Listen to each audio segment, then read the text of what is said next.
I was standing in my kitchen, coffee mug trembling in my hands, staring at the legal document that had just been hand-delivered to my door. The words blurred together as rage built in my chest. Notice of intent to foreclose, unpaid HOA fees and violations totaling $47,000. $47,000 for a property that wasn't even in their jurisdiction. My name is Sarah Chen, and I'm about to tell you how a power-hungry HOA tried to steal my family's 200-acre ranch, the same ranch that had been in my family for 3 generations. The same ranch that sat a full mile outside their precious subdivision boundaries. They thought they could bully me into submission. They thought I was just another helpless homeowner who'd roll over and pay their ridiculous fines. They thought wrong, because what they didn't know was that my late grandfather didn't just leave me this ranch. He left me something else, something that would turn their whole corrupt little empire upside down. And by the time I was done with them, the Meadowbrook Estates HOA would become a cautionary tale that people would whisper about for years to come. But I'm getting ahead of myself. Let me start from the beginning, because this story is going to make your blood boil. 2 years ago, I inherited Grandpa Chen's ranch after he passed away at 91. Growing up, I'd spent every summer on that property. 200 acres of rolling hills, a pristine creek that cut through the center, and the most beautiful century-old oak tree you've ever seen. Grandpa had bought the land back in 1952, when it was nothing but empty countryside stretching for miles. I was a software engineer living in Seattle at the time, trapped in a tiny apartment, drowning in the rat race. When the lawyer called to tell me about the inheritance, I didn't hesitate. I packed up my life, cashed out my 401k, and moved to Montana to start fresh.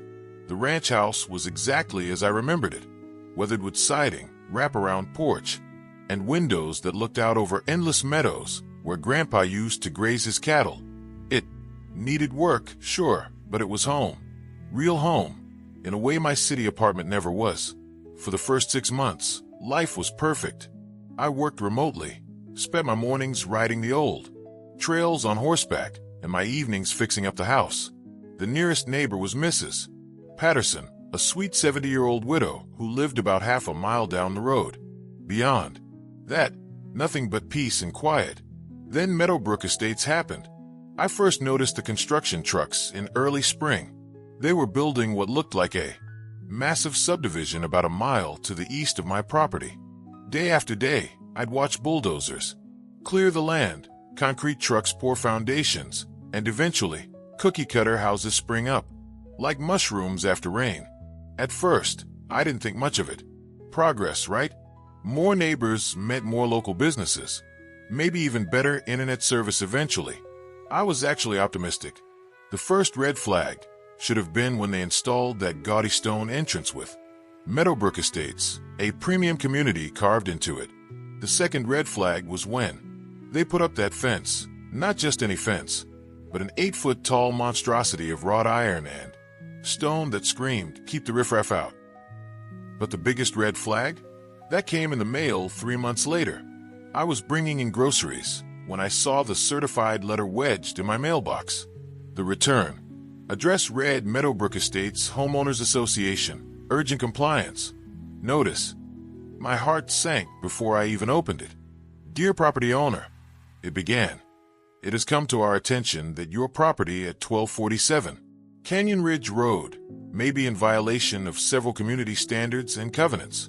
As your property is within the extended boundary zone of Meadowbrook Estates, you are hereby notified of the following violations.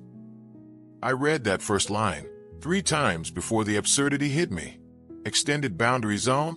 My ranch was here 50 years before their subdivision was even a thought in some developer's mind. The list of violations was 12 items long. Apparently, my unsightly agricultural structures, the 100-year-old barn, were bringing down property values. My excessive outdoor storage, hay bales for the horses, was creating visual pollution. My non-conforming fencing, the split-rail fence Grandpa built by hand, was not up to community standards. But the kicker, they demanded I remove what they called non-residential livestock from my property within 30 days, or face fines of $500 per day. I called the number on the letterhead immediately. A nasally voice answered. Meadowbrook Estates HOA, this is Brenda. Hi, I'm Sarah Chen. I just received a violation notice, but I think there's been a mistake. My property isn't part of your HOA. Hold, please. The line went silent for what felt like an eternity. When she came back, her tone had shifted to pure ice. Miss Chun, according to our records, all properties within a 2-mile radius of Meadowbrook Estates fall under our extended community covenant. You should have received the documentation when you took ownership of your property. That's impossible. I inherited this ranch, and it's been in my family since 1952, long before your development existed. Ma'am, I'm just reading what's in our system. You'll need to speak with our community manager, Richard Blackstone. He's in meetings until Thursday, but I can schedule you for a 15-minute slot if you'd like to discuss your situation. The way she said situation made my skin crawl, like I was some kind of criminal squatting on land that didn't belong to me. That night, I couldn't sleep. I dug through every box in Grandpa's study, looking for the property, deed, survey maps, anything that would prove what I already knew, that my ranch was completely separate from their development. I found the original deed, yellowed with age, clearly showing the boundaries of my 200 acres. I found survey maps from 1952, 1978, and 2003. I found tax records going back decades. Everything confirmed what I knew. My property was mine, fair and square. Thursday came, and I drove to the Meadowbrook Estates Community Center, a beige building that looked like it was designed by someone who hated joy. Richard Blackstone was exactly what I expected. Mid-50s, artificially white teeth, and a handshake that lasted 3 seconds. Too long. Miss Chun, so glad we could finally meet. Please have a seat. His office was a shrine to his own ego. Awards for community excellence, photos of him shaking hands with local politicians, and a bookshelf full of legal texts with titles like Property Management in You and Effective HOA Governance. Now then, he said, settling behind his oversized desk, I understand you have some concerns about our recent correspondence. I slid the folder of documents across his desk. Mr. Blackstone, I think there's been a serious mistake. My property has been in my family since 1952. It's not part of your HOA and never has been. He barely glanced at the papers. I appreciate you bringing these to my attention, but I'm afraid the situation is a bit more complex than you might realize. He pulled out a manila folder thick with official-looking documents. You see, when Meadowbrook Estates was incorporated, we worked with the county to establish what we call an extended community covenant. This allows us to maintain standards and property values not just within our subdivision, but in the surrounding area as well. That doesn't make any sense. You can't just declare jurisdiction over other people's property. His smile never wavered, but something cold flickered in his eyes. Miss Chun, I understand this. It's frustrating. Change always is. But we're not trying to be unreasonable here. We're simply trying to protect the investment that our residents have made in this community. By forcing me to get rid of my horses, by telling me I can't store hay on my own land, we're asking you to bring your property into compliance with basic community standards. Nothing more, nothing less. I stood up, anger boiling over. This is insane. You know my property isn't part of your HOA. For the first time, his mask slipped. Miss Chun, let me be very clear. Our community has invested over $50 million in this development. We're not going to let some rustic property drag down our values. You can fight this if you want, but we have lawyers and we have resources.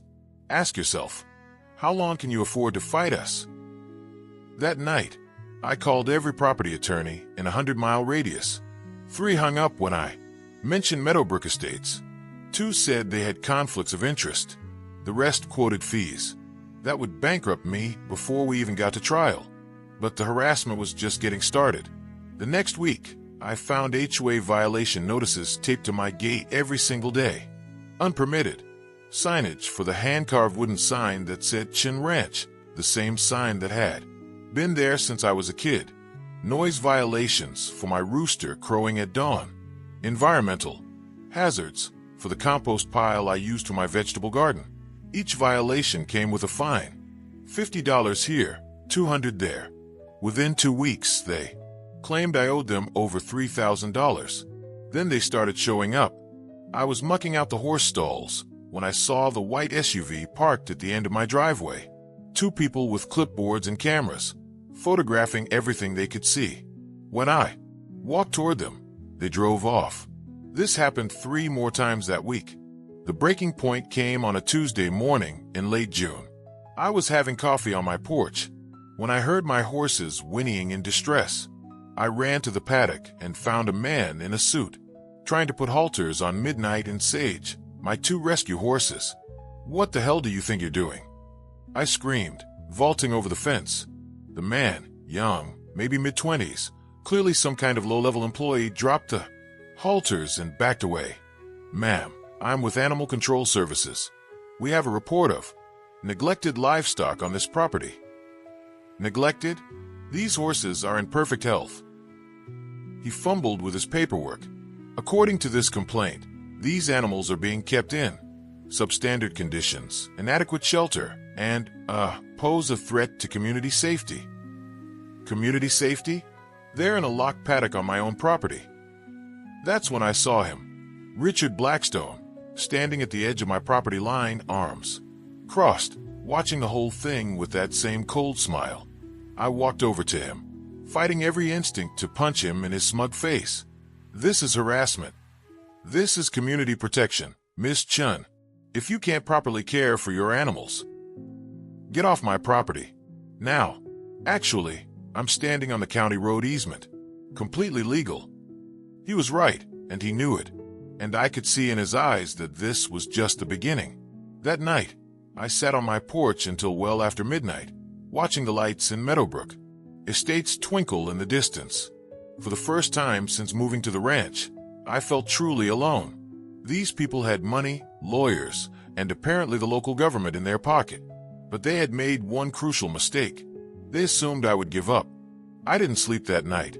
Instead, I did what any good software engineer does when faced with an impossible problem. I researched the hell out of it. By dawn, I had 3 laptops open, a printer churning out documents, and more coffee than any human should consume. I started with the basics: property law, HOA regulations, county, incorporation documents. Then I dug deeper. What I found made my blood run cold. Meadowbrook Estates wasn't just some random development. It was owned by Pinnacle Properties, a corporation with tentacles reaching into dozens of similar projects across 3 states. More importantly, their extended community covenant wasn't some legitimate legal framework. It was a predatory scheme they'd used before. I found news articles from Colorado and Nevada, stories of rural property owners forced out of homes their families had owned for generations. The pattern was always the same: move in, claim jurisdiction, pile on impossible fines, then foreclose when people couldn't pay. But I also found something else. In every case, they eventually lost. The problem was most people couldn't afford to fight long enough to win. That's when I remembered Grandpa's stories about old Mr. Henderson, the county commissioner who helped him buy the original ranch property. Henderson had warned Grandpa about developers and given him some advice that seemed crazy at the time. I ran to Grandpa's filing cabinet and pulled out a folder labeled Property Important. Inside, I found something that made me smile for the first time in weeks: a mineral rights deed, separate from the land deed, dating back to 1952. Grandpa hadn't just bought the land. He'd bought the mineral rights to over 2,000 acres, including a significant portion of what was now Meadowbrook Estates. I called Mrs. Patterson immediately. "Oh yes, dear," she said when I explained what I'd found. "Your grandfather was very smart about such things. He always said you never know what's under the ground until you need it." "Mrs. Patterson, did he ever do any geological surveys?" Funny you should ask. There was a man who came around about 10 years ago. Said he was with some mining company. Your grandfather had him test the whole area. I remember because he was so excited about the results. My heart was pounding. Do you remember what they found?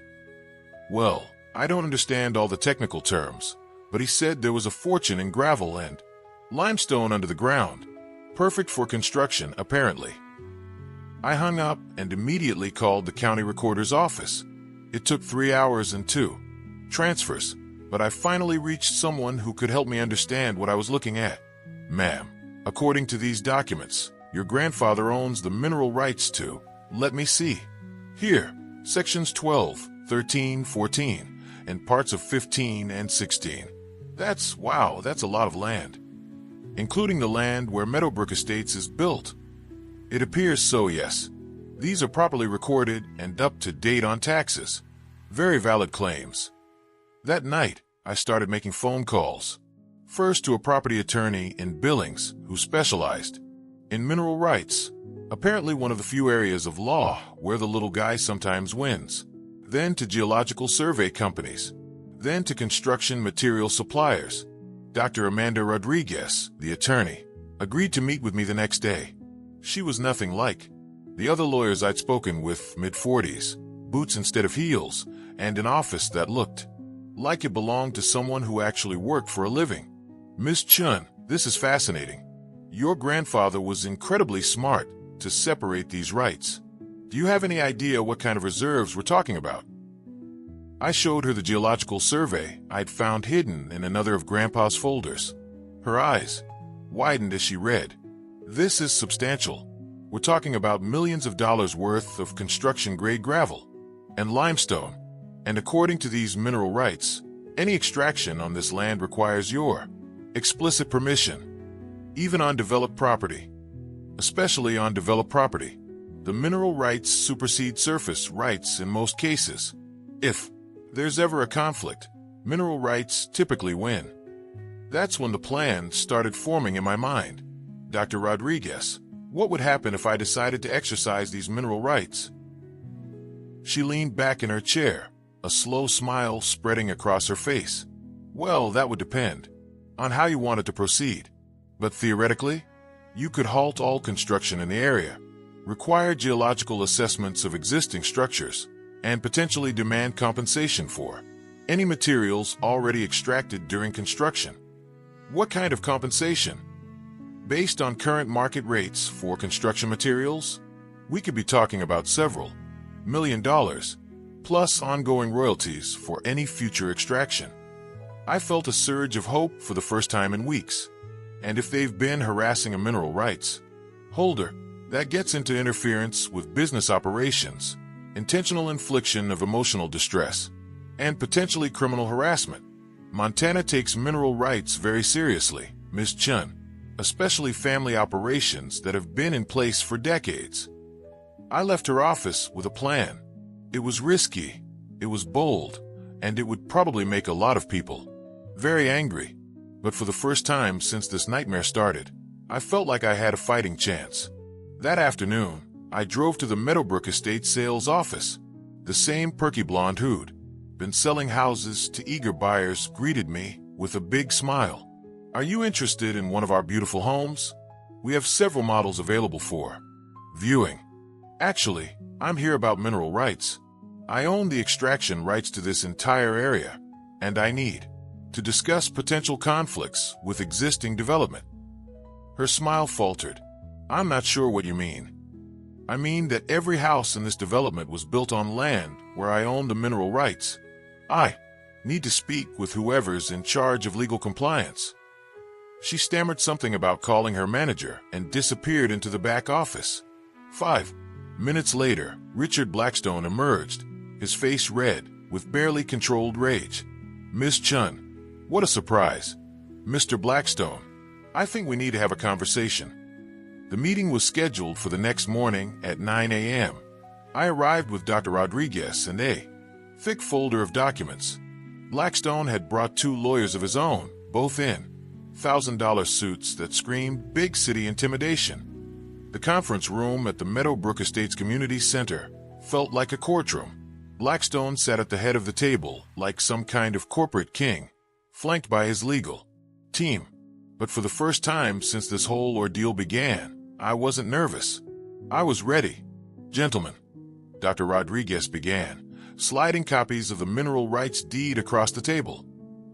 "Think we need to discuss a rather significant oversight in your development process." The lead attorney, a thin man with wire-rimmed glasses, barely glanced at the documents. "I'm sure whatever concerns your client has can be resolved through normal HOA procedures." "Mr. Patterson," Dr. Rodriguez replied coolly, "I don't think you understand. My client owns the mineral extraction rights to this entire area, including the 847 acres your development currently occupies." That got their attention. Wire Rims actually picked up the deed and started reading. I watched his face go pale as he absorbed what he was looking at. This can't be valid. Our due diligence would have caught something like this." "Your due diligence was clearly inadequate," Dr. Rodriguez said. "These rights have been properly recorded since 1952, taxes paid in full, and have never been transferred or abandoned." Blackstone leaned forward, his composure finally cracking. "What exactly are you trying to pull here, Ms. Chun?" "I'm not trying to pull anything, Mr. Blackstone. I'm simply exercising my legal rights as a mineral rights holder, rights that you've been interfering with through your harassment campaign." The second lawyer, a woman with sharp features, spoke up. "Even if these rights are valid, they don't give you authority over surface development." Dr. Rodriguez smiled. "Actually, under Montana law, they do. Any development that could interfere with future mineral extraction requires the permission of the rights holder. Furthermore, any materials extracted during construction, which would include the thousands of tons of gravel and limestone removed to create your development, require compensation to the rights holder." The room went dead silent. I could practically see the calculations running through their heads. "How much?" Blackstone asked quietly. Dr. Rodriguez consulted her notes. "Based on current market rates and the geological survey data we have, we estimate approximately $3.2 million in materials were extracted during the construction of Meadowbrook Estates. Additionally, the ongoing extraction rights are valued at approximately $150,000 annually." Wire Rims was frantically scribbling notes. "This is absurd. You can't just show up 2 years after construction and demand millions of dollars." "We're not demanding anything," I said, finally speaking up. "We're simply clarifying the legal situation, the same way you clarified the legal situation with your extended community covenant." Blackstone's face was getting redder by the minute. "This is extortion." "No, Mr. Blackstone. Extortion is what you've been doing to me for the past 2 months. Threatening foreclosure on property you have no legal claim to, harassing me with bogus fines and violation notices, sending animal control to my ranch based on false reports." I pulled out my own folder. "Dr. Rodriguez, would you like to see the documentation of HOA harassment I've compiled?" She opened the folder and started reading. Photos of the HOA officials taking pictures of my property, copies of all the violation notices, documentation of the animal control incident, even screenshots of social media posts where Meadowbrook Estates residents complained about the trashy ranch that was ruining their view. "This is quite substantial," Dr. Rodriguez said. "Intentional infliction of emotional distress, harassment, interference with property rights.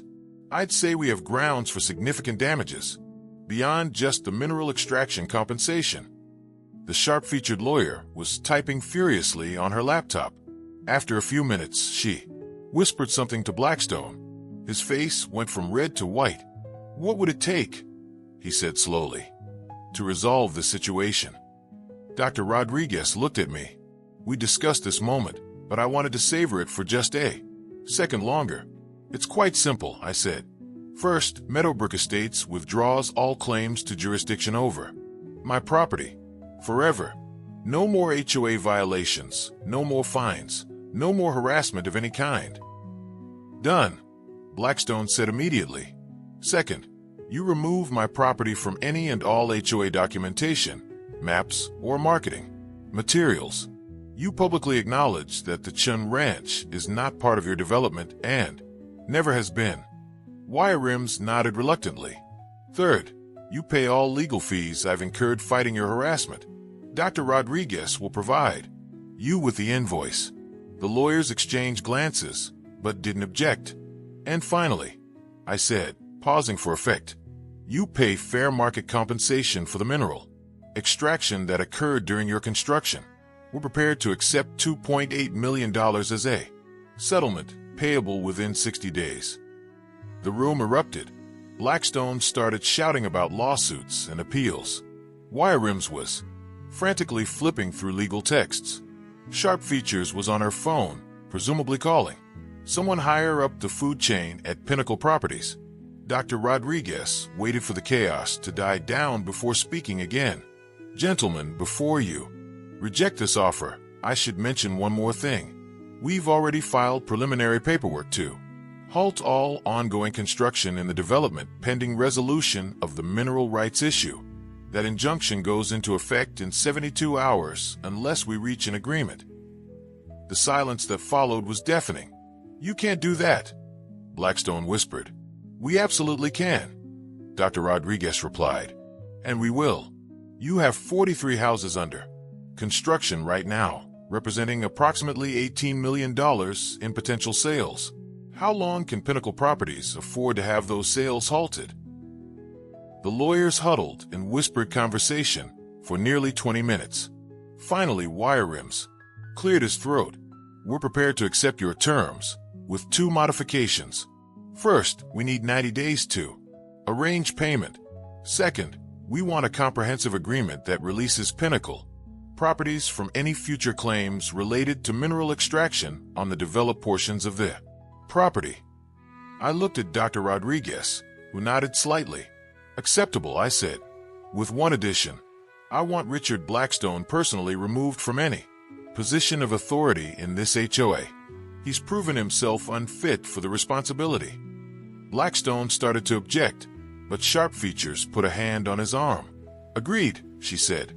3 hours later, I walked out of that conference room with a signed settlement agreement, worth $2.8 million, and the guarantee that the Chun Ranch would never again be bothered by the Meadowbrook Estates HOA. But the best part? The local newspaper picked up the story.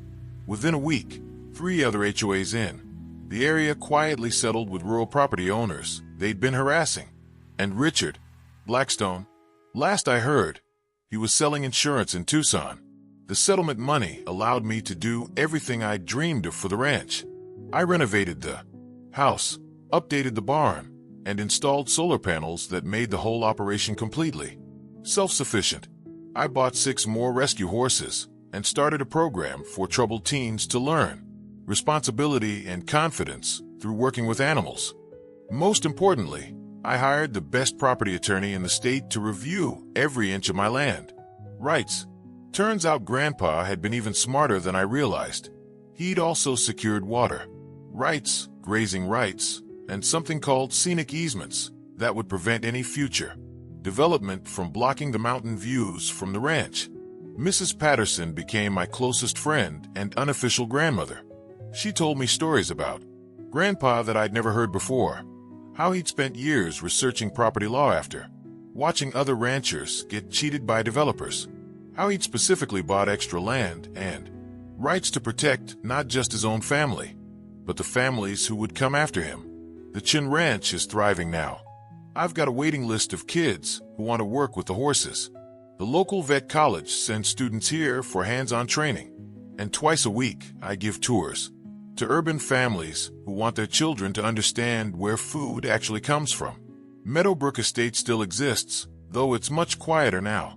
The new HOA president, a retired teacher named Margaret Williams, actually stopped by to introduce herself and apologize for Blackstone's behavior.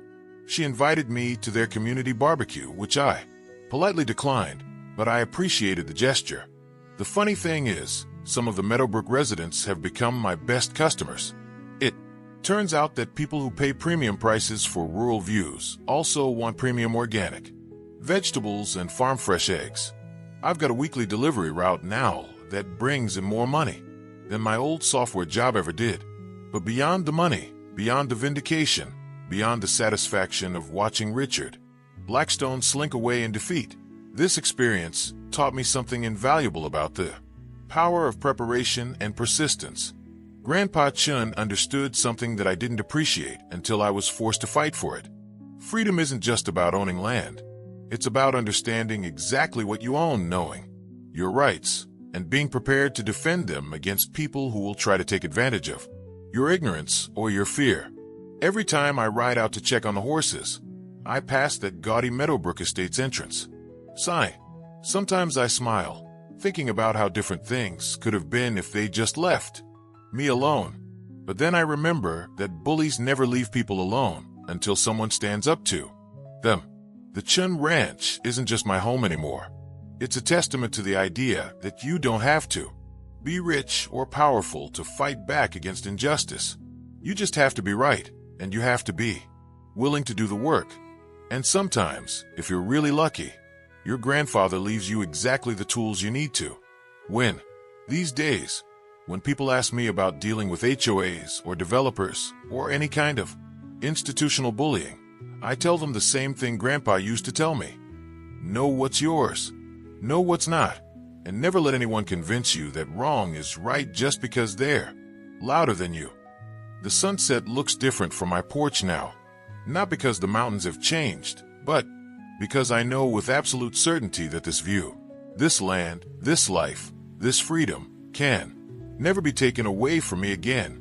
And every morning, when I wake up to the sound of horses nickering in the pasture and the creek babbling through the meadow, I think about Grandpa Chun and whisper, "Thank you for teaching me how to fight." Because sometimes the best revenge isn't just winning. It's building something so beautiful and strong and permanent that it makes your enemy's pettiness look exactly as small as it really is. The Chun Ranch will be here long after Meadowbrook Estates is just a memory. And that, more than any settlement check, is the real victory.